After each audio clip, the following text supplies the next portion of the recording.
कक्षा 8वीं। मेरे प्रिय विद्यार्थियों, मैं किरण महन आपको आज पत्र लेखन के विषय में समझाने जा रही हूँ।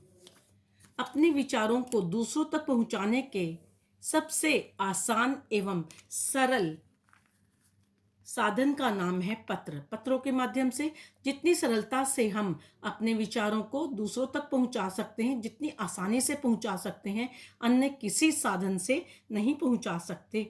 यह पत्र बहुत ही आसान, संक्षिप्त अर्थात छोटा, स्पष्टता व्यक्त करने वाला, विनम्रता और विचारों को क्रमबद्धता आदि जैसे गुणों से भरपूर होना चाहिए।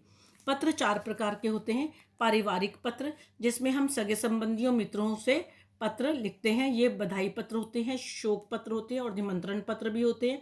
प्रार्थना पत्र जो नौकरी के लिए या अवकाश लेने के लिए, मतलब अवकाश मतलब छुट्टी लेने के लिए किए जाते हैं और दूसरों से शिकायत करने के लिए किए जाते हैं। जैसे थाना अध्यक्ष को हम चोरी के लिए पत्र लिखते हैं कि मेरी साइकिल चोरी हो गई है, अतः उसके लिए आप शिकायती पत्र लिखते हैं। व्यावसायिक पत्र में व्यापार संबंधी पत्र आते हैं, जो बिजनेस करते हैं उनसे रिलेटेड सारे पत्र आते हैं। कार्यालयीय मतलब ऑफिशियल पत्र, जो आप संपादक के नाम या सरकारी कर्मचारियों को, अधिकारियों को लिखते हैं। यहाँ पर पूरा बताया गया है, ये आप पुस्तक में अवश्य पढ़ेंगे। चारों तरह के पत्रों के बारे में पूरा दिखाया गया है, ये देखिए। हमारा आज का विषय है अनौपचारिक पत्र। क्या विषय है? अनौपचारिक पत्र। सबसे पहले मैं आपको अनौपचारिक पत्र का फॉर्मेट दिखाने जा रही हूँ। परीक्षा भवन, दिल्ली, एक लाइन छोड़ेंगे, फिर डेट आएगी, फिर एक लाइन छोड़ेंगे, फिर आप किसको पत्र लिख रहे हैं उसके विषय में, भाई को, बहन को, चाचा चाची को इत्यादि को, और फिर लिखेंगे सहस्नेह आशीर्वाद। यदि आप अपने पिता को या चाचा चाची को, अपने से बड़े को लिख रहे हैं तो उनको चरण स्पर्श भी लिखेंगे। ठीक है। उसके बाद एक लाइन छोड़कर हम विषय वस्तु को शुरू करेंगे। ये जो विषय वस्तु है, मैंने आपको पिछली कक्षा में भी समझाया था, बिना लाइन छोड़े ही पूरी लिखी जाती है। उसके बाद एक लाइन छोड़ेंगे, एक लाइन छोड़कर नीचे आप अपना संबोधन लिखेंगे कि आपका नाम क्या है। अगर आप बहन हैं जिसको पत्र लिख रहे हैं तो यहाँ लिखेंगे तुम्हारी दीदी। अगर आप भाई हैं तो भाई लिखेंगे और भाई के नाम की जगह च छ ज आ जाएगा।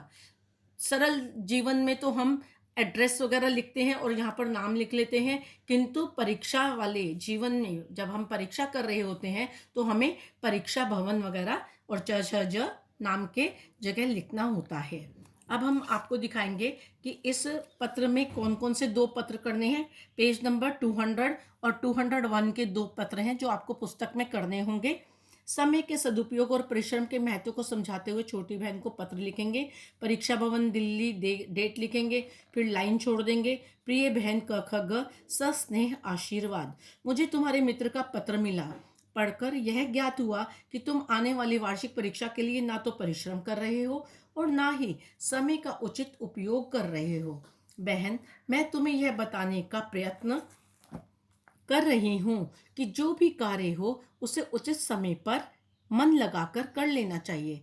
इससे समय की बचत होती है, जिसे तुम पढ़ाई में लगा सकोगे। वह समय पर परिश्रम करेंगे तो अच्छे अंकों से पास होंगे। आशा है तुम्हें मेरी बात समझ आ गई होगी और इसे अपने जीवन में अपनाओगी। तुम्हारी अग्रजा। अग्रजा मीन्स बड़ी बहन। च छ ज। पत्र नंबर 2 है, अपनी भूल के लिए क्षमा मांगते हुए अपने पिताजी को एक पत्र लिखिए। परीक्षा भवन दिल्ली भी आ जाएगा, उसी तरह आप तारीख भी लिखेंगे, 2020 आ जाएगा। यहाँ पर आदरणीय पिताजी, यहाँ पर कोमा नहीं आएगा। प्रणाम, मैं यहाँ कुशल हूँ और आशा करती हूँ कि आप सब भी कुशल पूर्वक होंगे। पिताजी, अनजाने में मेरे द्वारा आपको कुछ अपशब्द कहे गए, जिसे मैं आज गलत महसूस कर रही हूँ